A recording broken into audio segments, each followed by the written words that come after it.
ഈ ഒരു ചെടി നിങ്ങളുടെ വീട്ടുപരിസരത്ത് എവിടെയെങ്കിലും ഉണ്ടെങ്കിൽ നിങ്ങൾ നശിപ്പിച്ച് കളയരുത് കേട്ടോ. നല്ല ഔഷധ ഗുണമുള്ള ഒരു ചെടിയാണ്. ഇതിൻ്റെ പേര് ഞൊട്ടാഞ്ഞൊടിയൻ എന്നാണ്. ഗോൾഡൻ ബെറി എന്ന് ഇതിന് പേരുണ്ട് കേട്ടോ. ഇതിൻ്റെ ഈ ഫ്രൂട്ട്, ഇതിൻ്റെ കഴിക്കാൻ നല്ല ടേസ്റ്റാണ് കേട്ടോ.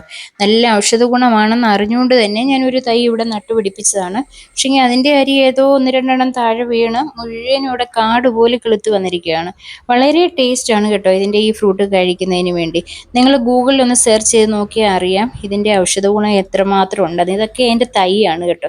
കുറേ ഫ്രൂട്ട് ഞാനിങ്ങനെ പറിച്ചെടുത്ത് ഫ്രിഡ്ജിൽ വെച്ചിരുന്നു. ഇതിൻ്റെ പുറന്തോടൊക്കെ കളഞ്ഞതിന് ശേഷം വെച്ചതാണ് കേട്ടോ. കാര്യം നമ്മൾ ക്ഷീണിച്ചൊക്കെ ഇരിക്കുമ്പോൾ കഴിക്കുന്നതിന് വേണ്ടി പറിച്ചു വെച്ചതാണ്. ഇപ്പം ഞാൻ കുറച്ച് പണിയിലായിരുന്നു. അന്നേരമാണ് ഓർത്തത് എന്നാൽ ഇതേ രണ്ടെണ്ണം എടുത്ത് കഴിക്കാം. അപ്പോൾ വിചാരിച്ചു നിങ്ങളുടെ വീട്ടുമുറ്റത്തൊക്കെ ഉണ്ടെങ്കിൽ നിങ്ങൾ കളയണ്ട, ഒരു വീഡിയോ കൂടെ ചെയ്തേക്കാമെന്ന്. അപ്പം തീർച്ചയായിട്ടും നിങ്ങളിത് നിങ്ങളുടെ പറമ്പിൽ എവിടെയെങ്കിലും ഉണ്ടെങ്കിൽ ഒന്ന് നട്ടുപിടിപ്പിക്കുക. തീർച്ചയായിട്ടും നിങ്ങൾ ഇതിൻ്റെ ഔഷധ ഗുണം എന്താണെന്നുള്ളത് മനസ്സിലാക്കുക.